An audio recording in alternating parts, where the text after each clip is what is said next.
बस चंद मिनट का इंतजार कीजिए और जब पहले चरण का रन खत्म हो जाएगा तो फाइनल परसेंटेज भी आपको पता चलेगा। लेकिन इस रण में जो बम्पर मतदान अब तक हुआ है वो किसके नाम हुआ है, सवाल ये बहुत बड़ा है। नमस्कार, मैं हूं दिनेश गौतम।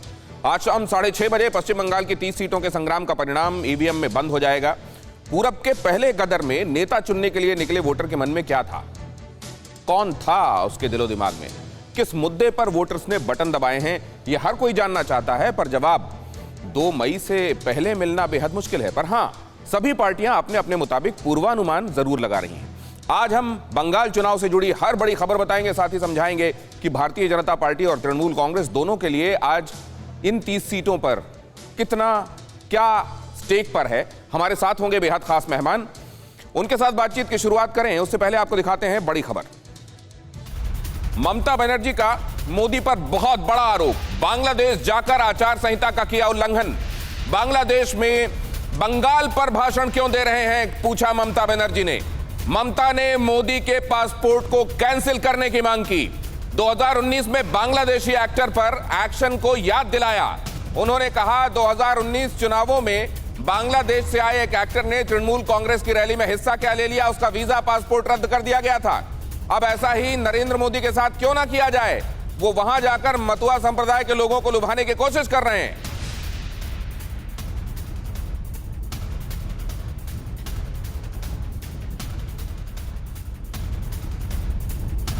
हमारे साथ जुड़ रहे हैं खास मेहमान, रितेश तिवारी उपाध्यक्ष हैं बंगाल भारतीय जनता पार्टी के, रोहन गुप्ता प्रवक्ता हैं कांग्रेस के, संजय शर्मा प्रवक्ता तृणमूल कांग्रेस, शिवम त्यागी राजनीतिक विश्लेषक, गौतम लाहिरी सीनियर जर्नलिस्ट भी हमारे साथ जुड़ रहे हैं। आप सभी मेहमानों का स्वागत करता हूं और सबसे पहले तो रितेश तिवारी से ही समझना चाहता हूं। रितेश तिवारी, सीधा आरोप लगाया गया है कि ये आचार संहिता का उल्लंघन है, इसकी शिकायत की जाएगी इलेक्शन कमीशन से। देखिए, उनका स्वाभाविक रूप स्थिति में नहीं है मुख्यमंत्री, क्योंकि विदेशी दौरा का जो प्रोटोकॉल है वो केंद्र में मंत्री रही है। इस तरह से गैर जिम्मेदाराना बयान उनसे अपेक्षित नहीं है। पहली बात कि बांग्लादेश की आज़ादी का 50वां वर्षगांठ ये मोदी के कहने से इसका समय सीमा तय नहीं हुआ। ये समय सीमा बांग्लादेश की सरकार ने तय की है। बांग्लादेश के सरकार का कार्यक्रम है, उसमें गए। और रहा बात जो बंटवारा ममता बनर्जी की जो पुश्तैनी पार्टी थी वो कांग्रेस ने की थी, और वहाँ के लोगों में के बीच में जाने में और उनको लगता है चुनाव प्रचार हो रहा है। और वैसे भी क्या चुनाव प्रचार बंद हो गया है क्या? नरेंद्र मोदी जी बांग्लादेश के चुनाव में किसी पार्टी विशेष के लिए वहाँ प्रचार करने गए हैं क्या? तो जो फिरदौस का उन्होंने हवाला दिया, फिरदौस बंगाल में आए थे टूरिस्ट वीसा को लेके, और वो रायगंज लोकसभा के उम्मीदवार के लिए वो प्रचार कर रहे थे। दोनों मामले एक नहीं है। दरअसल ममता बनर्जी की पैरों तले जो जमीन खिसक रही है, ठीक है, इससे वो परेशान पैरों तले है। जमीन खिसक रही है, ऐसा इसलिए किया जा रहा है। संजय शर्मा, जमीन निकल गई।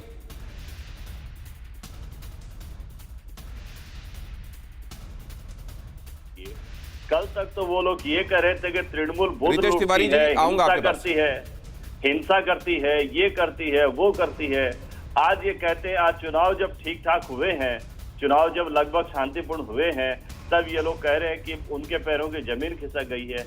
इनको मालूम नहीं है कि तृणमूल कांग्रेस और जननेत्री दीदी ममता बनर्जी मां माटी मानुस आंदोलन के एक ऐसे स्तंभ है जिनकी जमीन बेहद मजबूत है। और जब 2 मई को नतीजे निकलेंगे। अरे नहीं, लेकिन आपकी शिकायत का आधार क्या है? आप कह रहे हैं वीजा कैंसिल किया जाए। नरेंद्र मोदी का उन्होंने फिरदौस का उदाहरण दिया कि वो टूरिस्ट वीजा में आए थे और यहाँ आकर चुनावी गतिविधियों में हिस्सा ले रहे थे। इस मामले को मोदी के मामले से कैसे जोड़ सकते हैं आप? वो भारत के प्रधानमंत्री हैं। इस मामले में जब दीदी ने कहा ही है, मैं सिर्फ इतना कहना चाहूंगा कि इसके पहले भी भारत में जब हमारे देश में राज्यों के चुनाव होते हैं तो कहीं ना कहीं प्रधानमंत्री विदेशी दौरों में उस समय रहते हैं और विदेश से जो चुनाव प्रबंधन का काम है वो करते हैं। लेकिन इसमें जब दीदी ने कह नहीं, लेकिन संजय शर्मा जी, ये जो जिस पर्टिकुलर कम्युनिटी की बात की जा रही है वो तो ये है कि चौथे और 5वें चरण में उन सीटों पर जहां उनका ज्यादा प्रभाव है वहां मतदान है। अगर वहां जाकर उनकी कोई किसी एक्टिविटी से मान लीजिए उस कम्युनिटीज को वो टच भी करते हैं तो वो यहां पर क्यों विरोधियों को दिक्कत होने लगती है? नहीं, हमें इससे कोई खास दिक्कत नहीं है। प्रधानमंत्री जी जाएं, प्रधानमंत्री जी अपना काम करें और ऐसा पहली बार भी नहीं हुआ है। इलेक्शन कमीशन के पास शिकायत हो रही है सर, ये खास दिक्कत नहीं है। प्रधानमंत्री जी इससे पहले भी ऐसा काम किए हैं। रितेश तिवारी जी, मैं आपके पास आऊंगा, आपका इशारा देख रहा हूं, कृपया एक बार सबके पास जाने दें, मैं आपके पास फिर लौटूंगा। रितेश तिवारी जी प्लीज, मैं आता हूं आपके पास। हाँ संजय जी, अपनी बात पूरी कीजिए। हाँ, तो प्रधानमंत्री जी इससे पहले भी राज्यों के चुनाव के समय विदेश में दौरे करते रहे हैं और कहीं न कहीं से चुनाव प्रभावित होते ही हैं। तो अब मैं इस विषय पर ज्यादा कहकर मैं कहूंगा तो ये फिर रितेश तिवारी जी को मौका मिलेगा कि तृणमूल के पांव से जमीन खिसक गई है, जबकि हमारी जमीन कितनी मजबूत है। ये 2 मई को रितेश तिवारी, ये पहली बार नहीं है कि ऐसा हो रहा है, ये जानबूझकर प्रोग्राम्स ऐसे बनाए जा रहे हैं। वो इशारा कर रहे हैं संजय शर्मा और कह रहे हैं कि कालांतर में भी ऐसा हुआ है। ऐसा है कि बांग्लादेश के लोग आके पश्चिम बंगाल के चुनाव में मतदान नहीं करने वाले, तो इतनी घबराहट क्यों? आज मेरे ट्विटर हैंडल पर मैंने एक वीडियो डाला है, ममता बनर्जी की घबराहट किस कदर है कि वो भारतीय जनता पार्टी के एक जिले के उपाध्यक्ष को फ़ोन करके कह रही है कि इस चुनाव में आप मेरा मदद करो, हमसे गलती हो गई। तो एक मुख्यमंत्री अपनी चुनाव लड़ रही है, दूसरे पार्टी के जिले के उपाध्यक्ष को फ़ोन कर रही है। मैंने उनके ऑडियो को अपने ऑफिशियल ट्विटर हैंडल और फेसबुक पेज पर डाला है। ठीक है, लेकिन शिवम के पास मैं जाना चाहता हूं। शिवम, मुझे ये समझाइए, ये भी कह रहे हैं कुछ विपक्षी नेता कि देखिए ये ऐसे ही नहीं था कि 2018 में कर्नाटक के चुनाव चल रहे थे इधर और उधर पशुपतिनाथ मंदिर में वो दर्शन कर रहे थे, उसका सीधा प्रसारण हो रहा था जब वहां वोटिंग चल रही थी। और जब लास्ट फेज में वोटिंग चल रही थी 2019 में लोकसभा में, तब वो वहां केदारनाथ में जाकर ध्यान मग्न हो रहे थे गुफा के अंदर। ये संदेश देने की कोशिश है वोटर्स को। इससे पहले केदारनाथ से पहले वो एक बार कुंभ में स्नान करने गए थे, उसको भी जोड़ दिया गया था, आज भी जोड़ दिया गया। मैं कहता हूं इस देश में चुनाव हमेशा चलते ही रहते हैं, हर महीने चुनाव है। आप क्या इस वजह से और इस टीका टिप्पणी की वजह से अगर कहीं पर जाते हैं तो अपने प्रतीकों को छोड़ देंगे? 51 शक्तिपीठों में से एक वो शक्तिपीठ है, तो अगर आदरणीय नरेंद्र मोदी जी वहां पर गए हैं तो वो एक हिंदू संस्कृति के हिसाब से अगर वहां पर पूजा अर्चना करते हैं तो किसी को क्या परेशानी है? आप भी यहां पर अपने अपने तरीकों से अलग अलग तरीके से प्रचार करते हैं, जहां पर प्रचार रुक चुका है बावजूद उसके दूसरी कॉन्स्टिट्यूएंसी में आप प्रचार कर रहे होते हैं, यह हिस्सा है। लेकिन जब इस देश के प्रधानमंत्री इस देश से बाहर जाते हैं और इस तरह की चीजें करते हैं तो ये तमाम देश के लिए है, हिंदू संस्कृति के लिए, और उससे भी इंपॉर्टेंट अगर इस तरह से देखा जाए तो कल उन्होंने इंदिरा गांधी जी के उनका जो योगदान रहा बांग्लादेश को आजाद कराने में, उस पर भी बात कही। इस हिसाब से तो कांग्रेस को भी फायदा होगा। कांग्रेस का प्रचार कर दिया इस तरीके से। रोहन, किसकी शिकायत जायज है, किसकी बात जायज है आपकी निगाहों में? और इसके फौरन बाद गौतम लाहिरी जी आपके पास आ रहा हूं। दिनेश जी, बात कांग्रेस की। देखिए, कल जो झूठ का अंतर्राष्ट्रीयकरण हुआ पूरे देश ने देखा, मैं उसमें बोलना नहीं चाहूंगा। मुख्य मुद्दा क्या है, हम आज बंगाल की बात करने बैठे हैं। जो दीदी और मोदी के अहंकार का शिकार आज बंगाल की जनता हो चुकी है, उनके भविष्य के साथ खिलवाड़ हो रहा है। कहीं पे भी ये पूरा चुनाव हो दिनेश जी, कहीं पे भी जब नफरत की बात हो, ये दोनों पार्टी एक दूसरे से लड़ी है, कहीं पे भी बंगाल की जनता की बात नहीं की, कहीं पे ये नहीं किया कि हमने जो वादे किए उसका क्या हाल है, कहीं पे कोई रिपोर्ट कार्ड नहीं दिया। क्यों? उनकी मजबूरी है दोनों पार्टी की कि अगर मुद्दों से ध्यान नहीं भटकाया गया तो उनकी राजनीति की दुकान चलना मुश्किल है। और जबकि हम लोग हैं सिर्फ हम मुद्दे पे चले हैं, हमने जनता की बात की। रोहन गुप्ता, पश्चिम बंगाल में उनके पास ऐसा क्या है जिसको उनको गिनाना पड़ेगा कि हमने ये काम किया या नहीं किया? भारतीय जनता पार्टी तो बंद मुट्ठी है पश्चिम बंगाल में अभी। मेरे घर में क्या फर्क पड़ेगा, मुझे उस पार्टी को वोट देना है। रोहन गुप्ता, पश्चिम बंगाल में भारतीय जनता पार्टी तो अभी बंद मुट्ठी है। कौन सी बंद मुट्ठी है? टीएमसी का जो टीएमसी निर्भर भाजपा है, एक एक नेता तो टीएमसी से आया था। आज मैं आपको वही बता रहा हूं, बंद मुट्ठी नहीं है, उनकी मुट्ठी में सिर्फ टीएमसी है। सारे टीएमसी के जो भ्रष्टाचारी नेता है उसको भाजपा के वॉशिंग मशीन में डाला गया, उससे वो सफेद नहीं हो जाएंगे। आज जिस नेता की अभी बात कर रहे थे भाजपाई, जो हमारे जो प्रवक्ता है, आज वो नेता भी पहले टीएमसी में थे। तो ये बात मत कीजिए। जो नया मॉडल, इसीलिए जनता को भरोसा नहीं हो रहा है कि जो टीएमसी भ्रष्टाचार से लिप्त है, अगर वही के नेता भाजपा में जाएंगे तो भाजपा और टीएमसी। रोहन गुप्ता कह रहे हैं भारतीय जनता पार्टी में कोई नोवेल्टी फैक्टर नहीं है, कोई बंद मुट्ठी नहीं है, तृणमूल कांग्रेस वाले ही तो भारतीय जनता पार्टी में आए हैं। रितेश इसका जवाब देना चाहते हैं, शिवम भी जवाब देने को उद्यत है, लेकिन गौतम लाहिरी मैं आपके पास आना चाहता हूं। पहले यहां ये चुनाव के दौरान शिकायतें हैं, खासतौर से कैंपेनिंग के संदर्भ में। अब ममता बनर्जी की ये शिकायत क्या कहीं कोई सब्सटेंस रखती है कि वो इलेक्शन कमीशन में जाएं इसको लेकर? देखिए, जैसे भारत में 15 अगस्त स्वाधीनता दिवस आज़ादी जो मनाते हैं, जैसे बांग्लादेश में 26 मार्च पहले से ही तय है कि फिक्स डेट है। वहाँ पे जो 50 साल के लिए मनाना है, इसलिए प्रधानमंत्री को वहाँ पे निमंत्रण किया, क्योंकि भारत का जो भूमिका थे 50 साल पहले उसको याद दिलाने की। साथ साथ प्रधानमंत्री मोदी का जो कूटनीति वो फॉलो करते हैं कि कोरोना के कारण कहीं बाहर नहीं गया, लेकिन पहले बार बाहर गया है, और वो पब्लिक डिप्लोमेसी भी करते हैं। बाहर में बसे हुए भारतीय मूल का लोग सबसे मिलते हैं। तो इस जगह पे बांग्लादेश में जो एरिया है मतुआ, जिसका बहुत सारे लोग पश्चिम बंगाल में चले गए, कोई गए नहीं, उन्होंने सोचा होगा कि एक संयोग से चुनाव का साथ जोड़ गया है, लेकिन चुनाव नहीं भी होता तब भी प्रधानमंत्री जी का उसके भाषण में कहा कि मैं पिछले साल ही जाने का कोशिश किया था 2015 में, लेकिन जा नहीं पाया। तो इसलिए इस बार जो सुविधा हुआ वो भी मानना पड़ेगा कि बांग्लादेश सरकार इसको पूरा मदद किया। वहाँ का जो जगह था, वहाँ का सड़क बनाना, मंदिर को पुनर्निर्माण करना, उसके साथ साथ हेलीपैड बनाना, ये बांग्लादेश भारत सरकार के बीच में बातचीत करके ही तय हुआ था। नहीं, लेकिन तो ओरकांडी मतलब मंदिर जाना पहले भी चाह रहे थे क्या वो लोग? तो यही कह रहे हैं ना कि मतुआ संप्रदाय के लोगों से मुलाकात, और इस बारे में तो वहां के विदेश मंत्री से भी पूछताछ कर ली गई प्रेस कॉन्फ्रेंस के दौरान। शिवम त्यागी, देखिए, मुझे लगता है इस तरह का मानसिक दिवालियापन होना नहीं चाहिए। ये ओवरहाइप्ड ड्रामा है। किसी भी तरह से इलेक्शन कमीशन के पास जाने का इसका कोई अर्थात औचित्य ही नहीं है। आप मुझे एक चीज बताइए, अगर इलेक्शन चल रहे हैं तो आप क्या मंदिर नहीं जाएंगे क्या? आप दूसरे देश में गए हैं, उस संप्रदाय के लोगों से, जैसा कि कहा कि मुझसे पहले अभी वक्ता ने, कि पब्लिक डिप्लोमेसी भी एक चीज होती है। नरेंद्र मोदी जी कहीं भी जाते हैं, वहां पर जितने भी जो भी संप्रदाय के लोग हैं, कहीं ना कहीं हिंदुस्तान से जुड़े हुए हैं, उन लोगों से सीधा जुड़ने की कोशिश करते हैं। आप एक और चीज मुझे बताइए, जैसा कि अभी कांग्रेस के प्रवक्ता कह रहे थे बार बार कि ये तो टीएमसी उसकी बी टीम है, ये उसकी ए टीम है। अरे 80 के दशक में पूरा हिंदुस्तान कांग्रेसी था, आज पूरा हिंदुस्तान बीजेपीएन है। अरे जनता बदल गई तो नेता क्यों ना बदले? जनता से निकलकर ही तो नेता आते हैं। और आपको याद होगा 2011 किस तरह से वामपंथ से निकलकर सारे लोग टीएमसी में चले गए। उससे पहले याद होगा जब वामपंथ आया था, कांग्रेस के लोग निकलकर वामपंथ में चले गए। आपकी बात पर रोहन कुछ कहना चाह रहे हैं, रोहन के पास जाना चाह रहा हूं मैं। रोहन, आप लोग भाजपा के दो प्रवक्ता रखते हैं, ये मुझे इस बात की खुशी है कि कांग्रेस के जो प्रवक्ता है इतने मजबूत है। नहीं, वो आप अकेले काफी होते हैं रोहन जी, मुझे लेकिन इस बात का जवाब दीजिए। उन्होंने कहा कि पहले तो सिर्फ कांग्रेस होती थी, मजबूत है कि दो भाजपा का जनता बदल गई तो नेता भी बदल जाएंगे। आप अकेले काफी है रोहन जी, इस बात को मैंने कह दिया। जनता भी बदल गई तो नेता भी बदल जाएंगे। देखिए, बात यहाँ पे कांग्रेस बीजेपी की नहीं है। कांग्रेस है, देखिए हर पार्टी, बिल्कुल नहीं, बिल्कुल धन्यवाद, बिल्कुल, और आगे भी बदलेंगे। अहंकार किसी का नहीं चलता है दिनेशी। अगर जनता आपको काम करने के लिए वोट देती है तो जनता को आप 2 रुपए यूनिट पे अगर बिजली की बात करेंगे तो पूरे देश की जनता आपको पूछेगी कि 7 साल तक हमने किस पार्टी को वोट दिया, क्यों पूरे देश को 2 रुपए प्रति यूनिट बिजली नहीं मिल रही है, और क्यों बंगाल में वादा किया जाएगा? आपके वादे की विश्वसनीयता क्या है? आपके 7 साल के सारे वादे आप जुमले बना चुके हैं, और आप नए जुमले लेके आप जनता के पास जा रहे हैं। जनता भरोसा नहीं करेगी। जनता को आपको जवाब देना पड़ेगा। जनता को जवाब देना पड़ेगा बाकी देश में आपने क्या किया है, और यहां तो तृणमूल को लेकर ही आपने एक पार्टी बना ली। रितेश तिवारी, उसको बोलते बोलते बहुत कुछ बोल गए। उनकी पार्टी की स्थिति पश्चिम बंगाल में ऐसी है कि उनकी पार्टी से निकली ममता बनर्जी उनसे बड़ी बन गई।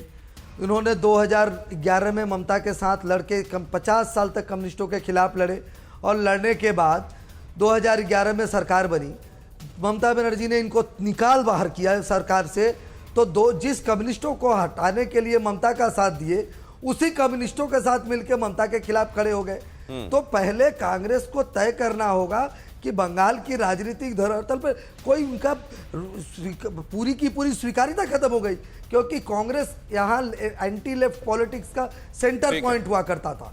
और उस सेंटर पॉइंट में ममता का आरोप, 1 मिनट दिनेश जी प्लीज, उन्होंने बहुत कुछ कहा है तो उनको जानकारी होना चाहिए। वो तो कह रहे हैं कि 2 प्रवक्ता आपने बुला लिए भारतीय जनता पार्टी की तरफ से। इतना आसान रितेश जी, अपनी बात जल्दी से पूरी कर लीजिए प्लीज। और एक सेकंड शिवम जी, एक सेकंड। ये आपके ये चैनल का मामला है, इसमें मैं कुछ नहीं कह सकता सर। उसमें ऐसा है कि उन्होंने कहा कोई मुद्दे की बात नहीं है। तृणमूल कांग्रेस की 10 साल की सरकार है। तृणमूल कांग्रेस के सवाल तृणमूल से पूछा जाएगा या बंगाल में आके मोदी जी से पूछेंगे? अरे हमारा घोषणा पत्र, संकल्प पत्र जनता के सामने हमने रखा है, और हमारा विजन पूरी तरीके से सुस्पष्ट है। ठीक है रितेश जी, मैं आपके पास आता हूं। यह अहम खबर दर्शकों तक पहुंचा दूं। पश्चिम बंगाल चुनाव में बंपर वोटिंग की खबर है। शाम 5 बजे तक करीब 80% मतदान हुआ है। शाम 6:30 बजे तक वोटिंग चलनी है। 5 जिलों की 30 सीटों के लिए मतदान हो रहा है, और सबसे बड़ा स्टेक यहां पर तृणमूल कांग्रेस का है, जिसके पास पिछली बार 27 सीटें थीं। आइए इन 30 सीटों का गणित समझ लीजिए। जंगल महाल का वो इलाका जहां से ये ज्यादातर सीटें हैं, जिसके बारे में कहा जाता है कि सत्ता की जो चाबी है, उसके ताले की चाबी यहीं पर लगती है। जरा देखिए बम्पर मतदान किसके नाम हुआ है। पूर्वी मेदिनीपुर, पश्चिमी मेदिनीपुर, पुरुलिया, बांकुड़ा, यहां पर 2021 और 2016 का। 2021 का जब मैं आपसे बता रहा हूं तो यह ध्यान रखिएगा कि ये 2021 का डेटा शाम 5 बजे तक का है जो हम आपको दिखा रहे हैं, और 6:30 बजे तक वोटिंग चलनी है। अक्सर ये माना जाता है कि पिछली बार के मुकाबले ज्यादा हुआ अगर मतदान आपको दिखाई देता है तो वो सरकार के खिलाफ गुस्से का प्रतीक होता है, एंटी इनकम्बेंसी का। ऐसा जनरली माना जाता है, ऐसा जरूरी नहीं है कि हो।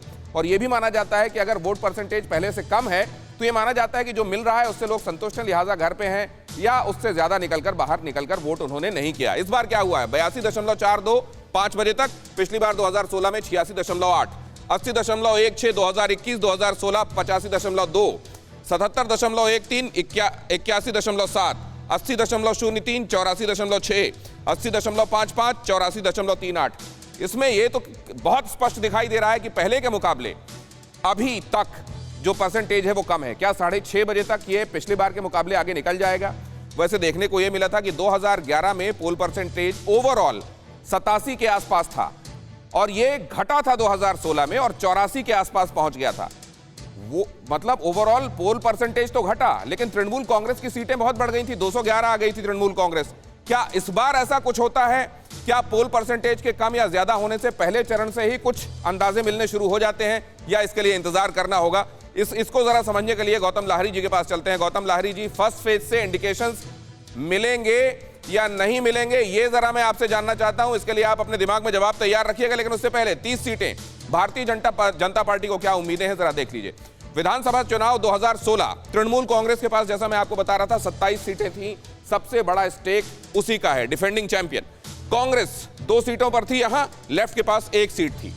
लेकिन जब लोकसभा चुनाव में एक तरीके से चीजें टर्न अराउंड हुई तो तृणमूल कांग्रेस विधानसभा वार बढ़त की बात मैं आपको बता रहा हूं। लोकसभा क्षेत्र में अगर विधानसभा के हिसाब से इंटरप्रिटेशन उसका करें आप, तो तृणमूल कांग्रेस को तब 10 में और भारतीय जनता पार्टी को 20 विधानसभा क्षेत्रों में बढ़त थी।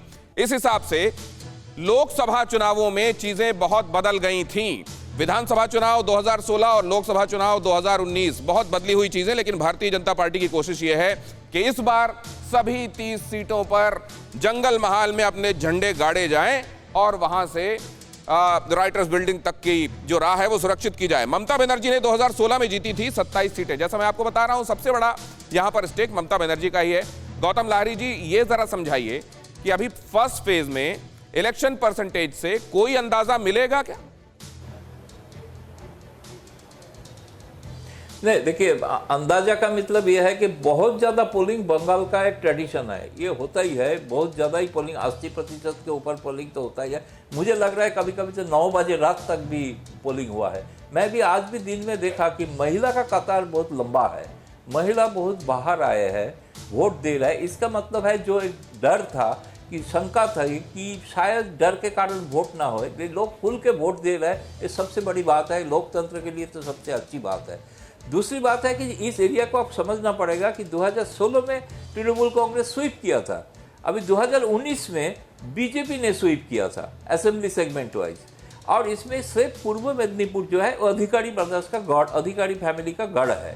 तो ये पे शुभेंदु अधिकारी का भी एक परीक्षा है, इम्तिहान है, जहाँ से एक सीट था दिव्येंदु अधिकारी जो बाद में संसद बना, वो भी एक सीट था जहाँ पे आज हंगामा हुआ है बहुत। ठीक है, वो जो कांथी दक्षिण सीट, कांथी साउथ सीट। तो इसलिए ये जो जगह है, मुझे जो लग रहा है ट्रेंड जो है, ट्रेंड दोनों पार्टी का तरफ से मोबिलाइज किया गया है, जबरदस्त मोबिलाइजेशन हुआ है अपना अपना सपोर्ट का।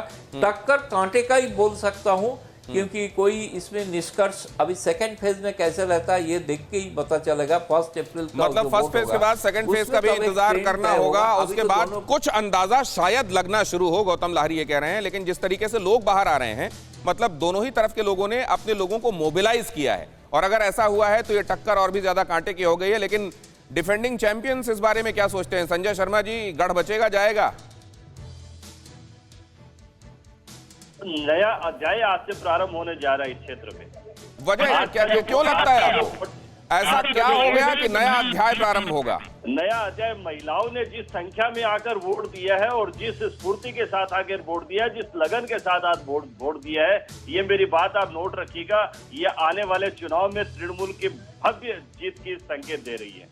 एक बात, कल तक जो भाजपा के लोग और अन्य लोग जो ये कहते थे कि टीएमसी ये कर देती है, वो कर देती है, आज का इलेक्शन शांतिपूर्ण था। कुछ प्ररोचनाओं को हमारे कार्यकर्ताओं ने रोका और उसे इश्यू नहीं बनने दिया। विपक्ष की चालों में हमारे कार्यकर्ता नहीं आए, ये भी हमारे लिए एक बहुत अच्छा संकेत दे रही है बातें। हम पूरे जोश होश के साथ ये चुनाव में मैदान में है और जन नेत्री दीदी ममता बनर्जी के नेतृत्व में तीसरी बार तृणमूल सरकार 2/3 बहुमत से जो सरकार में आएगी, आज उसकी नींव रख दी गई है। ठीक है, 26 सीटें लेफ्ट को गई थी, 44 सीटें कांग्रेस ने जीती थी और यहां पर पिछली बार की टैली अगर आप देखें तो उसमें 2 सीटें कांग्रेस के पास थी, 1 लेफ्ट के पास थी। ऐसे में रोहन गुप्ता के पास चलते हैं। कांग्रेस के पास 10 सीटें हैं जो यहां गठबंधन में रहते हुए लड़ रही है, 18 सीटें दी गई हैं लेफ्ट को, 2 सीटों पर आईएसएफ लड़ रही है। रोहन गुप्ता, आपके लिए क्या है यहां इन 30 सीटों में?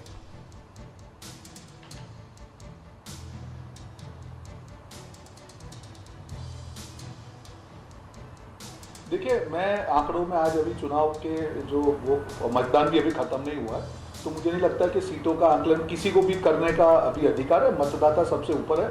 मैं इतना कहना चाहूंगा दिनेश जी कि जिस प्रकार से ग्रास रूट पे हमको जो प्रतिभाव मिल रहा है, जो हमारी रैली में भीड़ उमड़ रही है, मुझे विश्वास है कि वहाँ पे जो होने वाला है परिणाम जब आएगा, तब ये जो अहंकार के साथ में जो स्टूडियो में बैठ के अपनी अपनी सरकारें बना रहे, दोनों को जनता का करारा थप्पड़ पड़ने वाला है। क्योंकि जनता चाहती है, बंगाल की जनता चाहती है कि उसके बारे में बात हो, रोजगारी की बात हो, महंगाई की बात हो, महिलाओं की बात हो, छोटे व्यापारी की बात हो, किसानों की बात हो। हमने हमारा जो मैनिफेस्टो भी रिलीज किया उसमें बहुत स्पेसिफिक मुद्दों के साथ बात की है। आज दोनों पार्टी के मैनिफेस्टो आप देख लीजिए, आपको हंसी आएगी। मैंने आपको अभी भाजपा की बात की कि 7 साल में एक भी वादा पूरा नहीं किया, वो 2 रुपए बिजली वहां पे बांटने की बात कर रहे हैं। तो इस प्रकार से जनता भरोसा नहीं करती और जनता समझदार है दिनेश जी। जब वोट करने चाहती है तब जनता ये देखती है कि आने वाले 5 साल में मुझे क्या मिलेगा। उन्होंने लॉकडाउन देखा, आम्फान जो त्रासदी थी उसमें देखा कि आपदा में अवसर, ये दोनों पार्टी ने आपदा में अवसर किया है। वो तोलाबाजी की बात हो, गोलाबाजी की बात हो, जनता ऐसे भरोसा नहीं करती है। संजय शर्मा आपकी बात पर कुछ कहना चाह रहे हैं रोहन गुप्ता, आइए उनको सुन लें जरा। खेला हो बोलने से चुनाव में जनता, मैं ये कहना चाहता हूँ दिनेश जी, रोहन गुप्ता जी ने कोरोना की भयावह दौर की बात की और आम्फान की बात की। इन दोनों मसलों पर और कोरोना के समय जन नेत्री दीदी ममता बनर्जी ने सड़कों पर आकर जो काम किया, लोगों के लिए, लोगों को सुविधाएं देने का काम किया, और सारे राज्य में तृणमूल के नेताओं ने, हमारे पार्टी के लोगों ने जिस हिसाब से इस पर नहीं जाते, नहीं तो अभी मैं भारतीय जनता पार्टी पर के पास जाऊंगा तो उनके पास पूरा पिटारा है इस पर, वो शुरू हो जाएंगे। संजय शर्मा, इस पर नहीं जाते, नहीं तो टाइम वेस्ट हो। लेकिन एक बात जो रोहन कह रहे थे कि स्टूडियो में जो सरकार बना रहे हैं उनके लिए एक बड़ी थप्पड़ की घड़ी आने वाली है। स्टूडियो में सरकार कौन बना रहा है और क्या तृणमूल कांग्रेस और भारतीय जनता पार्टी के बीच मुकाबला देखना असल में ये बिल्कुल नागवार गुजर रहा है। उसको जो समझ रहा है कि यहाँ मामला त्रिकोणीय है, जरा ये समझने की कोशिश करें। शिवम त्यागी, क्या ये बात सही है कि रोहन जो कह रहे हैं वो एक अंडर करंट है जिसको लोग भांप नहीं पा रहे हैं? देखिए, मैं सम्मान करता हूं भावनाओं का, हर किसी की अपनी उम्मीद होती है पार्टी के साथ, लेकिन 40.2% होता था लेफ्ट और कांग्रेस का वोट शेयर, घटकर 4% रह गया 2019 में। ठीक है, ये स्टूडियो में सरकार बना रहे हैं, वो तो बनी जाएगी, बात अलग है, लेकिन आप कहां सरकार बना रहे हैं, बना भी रहे हैं कि नहीं बना रहे हैं, वो सारी देखने वाली चीजें हैं। जनता के बीच में जब आप रहेंगे तो आपको समझ में आएगा। लेकिन उससे भी ज्यादा इंपॉर्टेंट चीज यहां पर ये है, चाहे वो कांग्रेस हो चाहे वो लेफ्ट हो, उनके लिए वहां अंडर करंट या कोई भी करंट वहां पर नहीं है, और ये बात बहुत अच्छी तरीके से रोहन गुप्ता भी जानते हैं। दूसरी बात ये, वो कहते हैं कि जब आप पोलिंग करने जाता है कोई भी व्यक्ति या कोई भी वोटर, तो ये सोचेगा कि हमें आने वाले समय में 5 साल में क्या मिलेगा। शिवम त्यागी जी, ये बताइए, उनके बड़े नेता राहुल गांधी को आपने एक भी बार देखा वहां बंगाल में कंसर्न के साथ? आपने प्रियंका को देखा? देखिए वो कितने आश्वस्त है अपने प्रोस्पेक्ट्स को लेकर, और आपके तमाम बड़े नेता वहां रैलियां कर रहे हैं। देखिए, भारतीय जनता पार्टी का ये कल्चर है। आप देख लीजिए, जीएमसी के चुनाव से लेकर, निकाय के चुनाव से लेकर, जनरल इलेक्शन से लेकर विधानसभा तक, भारतीय जनता पार्टी इसी तरीके से हर चुनाव में जाती है, और हम तो ऐसे ही जाते हैं, और इसी तरीके से लोकतंत्र का पर्व सेलिब्रेट होना भी चाहिए। अब कुछ लोगों को बहुत सिलेक्टिवली रैली करनी है, उनकी बाहर की भी बहुत सारी कमिटमेंट है, देश के बाहर भी जाना होता है, घूमना होता है, एक लंबा चौड़ा उनका शेड्यूल होता है। हमारे तो कार्यकर्ता है, राष्ट्रीय अध्यक्ष को भी कार्यकर्ता। रोहन कुछ कह रहे हैं आपकी इस बात पर, जरा सुन ले। रोहन का ऑडियो दीजिए प्लीज। यहाँ पे रोहन प्लीज कंटिन्यू। हमारे कार्यकर्ता हमारे कार्यकर्ता, ये देखिए राजनीतिक विशेषज्ञ क्या बोल रहे हैं, हमारे कार्यकर्ता। फिर आपको भाजपा के विचारधारा से परेशानी क्या है? जवाब नहीं है तो सीधा कह दीजिए। आप तो दिन रात बैठकर रोज ही कहते हैं आपने तो पहले ही नहीं एक सेकंड शिवम विशेषज्ञ बोल रहे हैं रोहन ने पहले ही 2 गिन लिया था। आज हमारे जब रोहन ने पहले ही 2 गिन लिया था और मैंने उन 2 के मुकाबले रोहन को कहा था रोहन को क्या परेशानी। आपने बोला हमारे कार्यकर्ता, सिर्फ 2 मैंने तो नहीं बोला गिन लिया, 3 भी गिन सकते हैं, चौथे में ये भी कह सकते थे चैनल नहीं तो उन्होंने तृणमूल कांग्रेस को भारतीय जनता पार्टी की भी पार्टी कही दिया था। इस तरह से देखा जाए तो बीजेपी वर्सेस ऑल पूरे हिंदुस्तान में हो रहा है। टीएमसी को आप जाकर वहां पर आपके प्रदेश अध्यक्ष को क्रिटिसाइज करते हैं, आपने कहा कि हमारे कार्यकर्ता, तारीफ करते हैं, मैंने नहीं कहा। खिलाफ शिवम अभी सुन लीजिए जरा, शिवम एक सेकंड, अच्छा एक सेकंड, आप रोहन को पूरा करने दीजिए, मैं आपके पास आता हूँ। शिवम एक सेकंड शांत होइए। हमारे कार्यकर्ता रोहन पॉइंट पर बात कर ले, ज्यादा बेहतर रहेगा। हो सकता है आपके किसी एक वोटर तक आपकी बात पहुंच जाए और वो आपके लिए एक बात तो पूरी करने दीजिए, बात खत्म कर लूं। बिल्कुल बिल्कुल शिवम सुन लीजिए, आपने कहा कि हमारे कार्यकर्ता, तब मुझे बोलना पड़ा, नहीं तो मैं नहीं बोलता। आप रिवर्स करके देखिए मुद्दा यहाँ पे दिनेश जी, जो मैंने आपको कहा, हमारे जब भूपेश बघेल जी जो हमारे वहां के स्टार कैंपेनर, जो रैली है, आज भाजपा के जो फोटोशॉप वाले कार्यकर्ता है, आज वो रैली को मोदी जी की रैली बता रहे थे, क्योंकि मोदी जी की रैली में तो सोशल डिस्टेंसिंग का पालन हुआ, भीड़ नहीं आई, आज नहीं बता पाएंगे। देखिए मैं वही बोल रहा हूं, अंडर करंट या जनता के मुद्दे है, आप टीवी में दिखा सकते हैं, वहां पे आप ग्रास रूट में जाके जाइए, जनता परेशान है। 7 साल की जो केंद्र सरकार है और 10 साल की जो राज्य सरकार है, दोनों अपने जवाब देने में विफल हुए हैं। दोनों को जो जनता के पास जाके अपना श्वेत पत्र, रितेश तिवारी केंद्र की एंटी इनकम्बेंसी बंगाल में काम करेगी, रोहन गुप्ता का ये इंटरप्रिटेशन है। ठीक है रोहन, रितेश के पास चलते हैं। रितेश जी और आप तो ठीक है, संजय जी मैंने इशारा देख लिया, आता हूं आपके पास। रितेश तिवारी, मुझे समझ में जितना रोहन गुप्ता कैमरा पे सक्रिय है, इतना अगर उनकी केंद्रीय पार्टी के राष्ट्रीय अध्यक्ष के बाद वाले जो लोग हैं, उतना अगर ज़मीन पे बंगाल में सक्रिय होते तो शायद उनको थोड़ी सी और खुशी मिलती। जिस पार्टी के पास न यहाँ नेता बना बचा, न जनाधार बचा है, जो चुनाव लड़ने के लिए कभी तृणमूल कांग्रेस तो और कभी लेफ्ट के बैसाखी को जरूर सहारा लेना पड़ता है।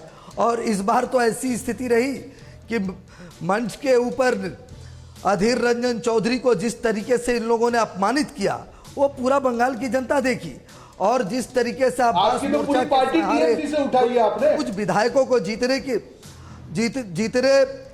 का प्रयास कर रहे हैं। देखिए बंगाल में आज के डेट में आपकी पार्टी बनी किससे है? कांग्रेस है। शुभेंदु कहां थे? बंगाल की मुकुल रॉय कहां पे थे? दिनेश जी, ये कौन सा वॉशिंग मशीन है?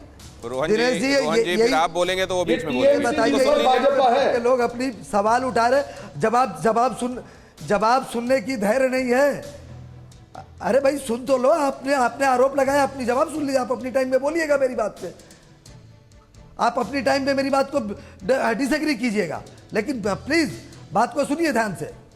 देखिए बंगाल की राजनीति का आप पिछले 15-20 चुनाव का आप देख लीजिए, कोई भी तीसरे चौथे पार्टी के लिए बंगाल के लोग मतदान नहीं करते। हमारी पार्टी, हम बहुत मुश्किल अच्छी तरीके से लड़ते थे, अटल जी अडवाणी जी को हम लोग लेके जाते थे, हम लोग सभाएं करते थे, भीड़ आती थी, भाषण होते थे, लेकिन हमें मत नहीं मिलता था, क्योंकि लोगों को लगता था ये जीतेगा नहीं।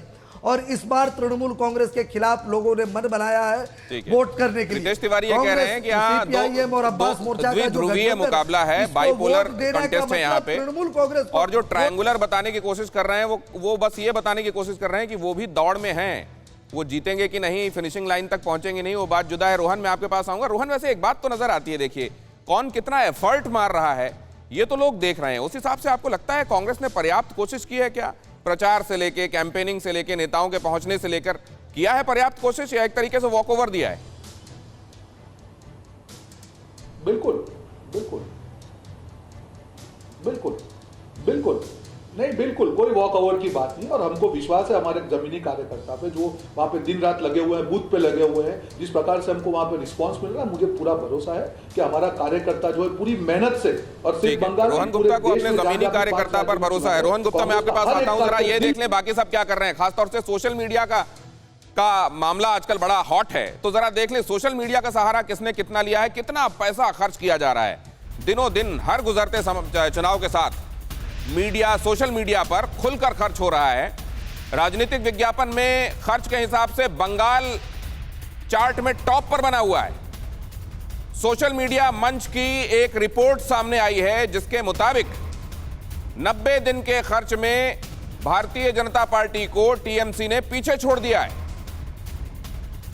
और इस हिसाब से देखिए कुछ बड़े रोचक तथ्य हैं जो आपके साथ आज इस कार्यक्रम में मैं रखना चाहता हूं। देखिए, पूरब का पहला गदर और अभी तक सोशल मीडिया में खर्चे के हिसाब से नेताजी लोगों ने क्या पैसे लुटाए हैं। ऐसा लगा जैसे सोशल मीडिया के लिए काम करने वाले जो लोग हैं उन पर पैसे बरस रहे हैं। चुनाव में पैसों की बारिश, और ये बारिश अब ये इसमें तो बाद में जाएंगे कि किसके पास कहां से कितने पैसे आए और कैसे उसने पैसे, लेकिन आप ये देखिए फेसबुक पर, अकेले फेसबुक पर खर्च के हिसाब से देखिए पश्चिम बंगाल में 3.74 पौने 4 करोड़ रुपए अकेले फेसबुक पर, 3.3 करोड़ रुपए तमिलनाडु में जो सेकंड नंबर पर है, असम में यह लाखों पर आ जाता है मामला, करीब करीब 1.25 लाख रुपए। केरल में अगर आप जाएंगे तो यह चला जाता है करीब करीब 39 लाख रुपए, और पुडुचेरी में जाते हैं तो सबसे कम करीब करीब 3.25 लाख। लेकिन अगर आप बंगाल को देखें तो पश्चिम बंगाल में अकेले फेसबुक पर खर्च में यह दिखा रहा हूं, और इसीलिए इलेक्शन कमीशन ने हर गुजरते इलेक्शन के साथ जब इस बात को देखा कि फेसबुक पर, ट्विटर पर और इन तमाम जगहों पर सोशल मीडिया में बहुत ज्यादा खर्च किया जा रहा है, तो उस खर्च को भी कैंडिडेट के साथ, पार्टी के साथ जोड़ना शुरू किया गया, वरना इसको पहले अलहदा रखा जाता था। तृणमूल कांग्रेस 1.69 करोड़ रुपए, इसमें से जो मैंने आपको बंगाल वाला फिगर दिखाया था उसको सेपरेट करके दिखा रहा हूं, तृणमूल कांग्रेस का हिस्सा दिखा रहा हूं। भारतीय जनता पार्टी ने करीब करीब 25 लाख रुपए खर्च किए हैं, 25,31,000। कांग्रेस का देखिए 5 लाख रुपए उसने खर्च किए हैं। क्या ये इसलिए क्योंकि रोहन आश्वस्त हैं, उनके पास चलूंगा तो पूछूंगा, लेफ्ट ने कोई खर्च नहीं किया? क्या ये सबसे ज्यादा आश्वस्त यही लोग हैं क्या? बहरहाल, जब आप ये देखते हैं तो आपको ये पता चलता है कि किन किन तमाम जगहों पर एक जमाना हुआ करता था, और गौतम दास से तो अक्सर बात होती है कि क्या ट्रेडिशनल तरीके थे वहां पर कैंपेनिंग के, तो वो बताते हैं कि कैसे एक जमाने में वॉल पेंटिंग्स का बड़ा बोलबाला हुआ करता था, और अब किसका बोलबाला बढ़ता जा रहा है और उसमें किसका बोलबाला ज्यादा है वो भी आप देख रहे हैं। लेकिन इसको गौतम दा कैसे देखा जाए? लेफ्ट अगर शून्य दिखाई देता है तो क्या ये सबसे अश्योर्ड पार्टी है, या ये सबसे ज्यादा खुद को दौड़ से बाहर मान रही है? नहीं, ये तो आजकल सोशल मीडिया का प्रचार तो सबसे महत्वपूर्ण है। लोग अखबार और जो पढ़ते हैं उससे ज़्यादा है सोशल मीडिया देख रहे हैं, खासतौर पे युवा वोटर। इसलिए सभी पार्टी कोशिश करते हैं। अगर इसमें लेफ्ट पार्टी भी जितना कोशिश कर रहा है, वो तो मैंने देखा कि का खर्चा शून्य है, कोशिश कर रहा है, लेकिन सेकंड नंबर पर, नीचे से सेकंड नंबर पर कांग्रेस है, उसके बाद भारतीय जनता पार्टी और टॉप में टीएमसी। तो अभी बहुत सारे नहीं जो भी है, लेकिन लेफ्ट पार्टी का कुछ सोशल मीडिया में तो मैंने देखा कुछ कैंपेन। अब ये खर्चा दिखाए कि नहीं दिखाए वो अलग बात है, वो तो चुनाव आयोग देखेंगे, क्योंकि इस बार सोशल मीडिया का खर्चा भी उसका हिसाब में आते हैं। इसलिए पार्टी के तरफ, पार्टी का मुश्किल है कि पार्टी का फैन बोल के अगर संजय शर्मा जी से समझते हैं ये सबसे ज्यादा खर्च क्या डेस्परेशन दिखा रहा है? संजय शर्मा जी। हाँ जी, देखिए सोशल मीडिया एक प्रचार का माध्यम बन चुका है, और इसलिए स्वाभाविक तौर पर हमारी पार्टी ने भी सोशल मीडिया का सहारा लिया है। लेकिन हमारी जो वास्तविक हम जो प्रचार करते हैं, बंगाल में दीवार लेखन का रिवाज अभी भी है, और हमने भारी संख्या में दीवार लेखन के माध्यम से लोगों में जागृति फैलाने का काम किया है। बाकी हमारे कार्यकर्ता दिन रात लोगों के घर घर में जाकर चुनाव प्रचार का काम करते ही हैं, इसमें भी कोई अतिशयोक्ति नहीं। मैं तो सीधी सीधी बात पूछ रहा हूँ। ये फेसबुक की वॉल की बात है, दीवार की बात तो आपने बता दी, इस वॉल की बात भी बताइए। इसमें सबसे ज्यादा खर्च आप कर रहे हैं, ये क्या है? ये ऑल आउट अप्रोच है या ये डेस्परेशन है एक डिफेंडिंग चैंपियन? ये डिफेंडिंग चैंपियन वाली कोई बात नहीं है। हम चैंपियन थे और चैंपियन ही बन के निकलेंगे 2 मई को, लेकिन हर माध्यम का सहारा लेना। ठीक है, अगर ऐसा है कि जो सबसे ज्यादा खर्च कर रहा है वो चैंपियन बन के निकलेगा, तो रोहन गुप्ता की पार्टी क्या कर रही है? नहीं, जरा रोहन जी से ये जवाब आने दीजिए ना। संजय जी, ये जवाब भी आप दे देंगे तो रोहन जी क्या करेंगे? फिर वो कहेंगे कि आपने 3-1 कर दिया है पैनल में।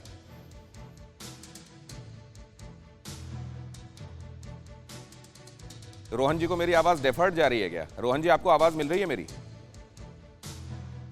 रोहन गुप्ता को आवाज नहीं जा रही है, अभी मुझे बताया गया। रितेश तिवारी के पास ये समझने के लिए चलता हूं मैं।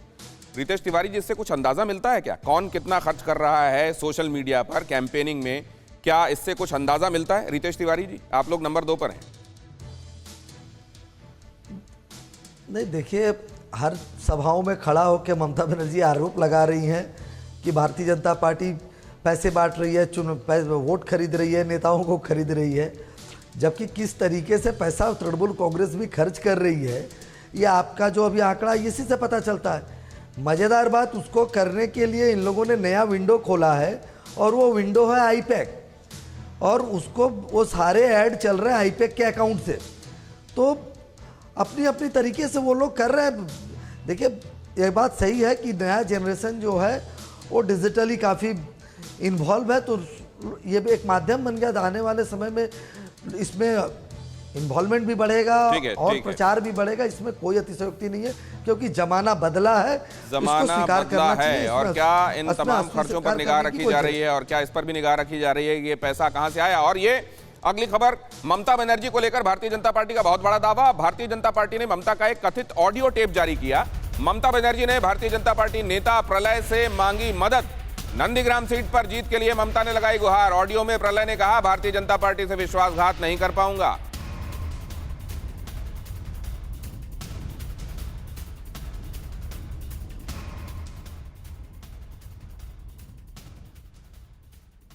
অনেক ইয়াং ছেলে এবং অনেক কাজ করো, আমি জানি সবকিছু। তুমি একটু আমাদের সাহায্য করে দাও না, তুমি দেখবে কোনো অসুবিধা হবে না। তাহলে যেদিন রেজাল্ট ঘোষণা হয় আমরা বুঝে নিয়েছিলাম যে আপনি ক্ষমতায় আসছেন, 5 জন ব্রাহ্মণ ডেকে হোম যজ্ঞ করে আমি কিন্তু গোটা মিটিং মিছিল করেছিলাম। কিন্তু খারাপ লাগে দিদি যে এত ত্যাগ করার পরও যখন পলয় পাল রেসিডেন্ট সার্টিফিকেট পায় না, এর থেকে লজ্জার কিছু থাকতে পারে না। এটা কে করেছিল এটা তুমি জানো? তোমাদের লোকাল যে লিডার ছিল সে আমাদের নন্দীগ্রামে যেতে দিত না, এবং সে আমাকে নন্দীগ্রামে ঢুকতে দিত না, সারা মেদিনীপুরে ঢুকতে দিত না। তাদের একটা জমিদারি চলতো, তুমি তো জানো সবই। আর দিদি এখন আপনি যাই মনে করুন না কেন, বেরিয়ে এসেছি দল থেকে, আর দলের সঙ্গে যে দলটা করি কোনো দলের সঙ্গে আমি বিশ্বাসঘাতকতা করতে পারবো না। भारतीय जनता पार्टी ने ये ऑडियो टेप रिलीज कर दिया, लेकिन क्या तृणमूल कांग्रेस ये मानती है कि ये दीदी की आवाज है? धन्यवाद करूंगा अपने मेहमानों का। पूरब का पहला गदर में आज आप सबका जुड़ने के लिए बेहद शुक्रिया। फिक्र आपकी, सोमवार से शुक्रवार रात 9 बजे सिर्फ TV9 भारतवर्ष पर।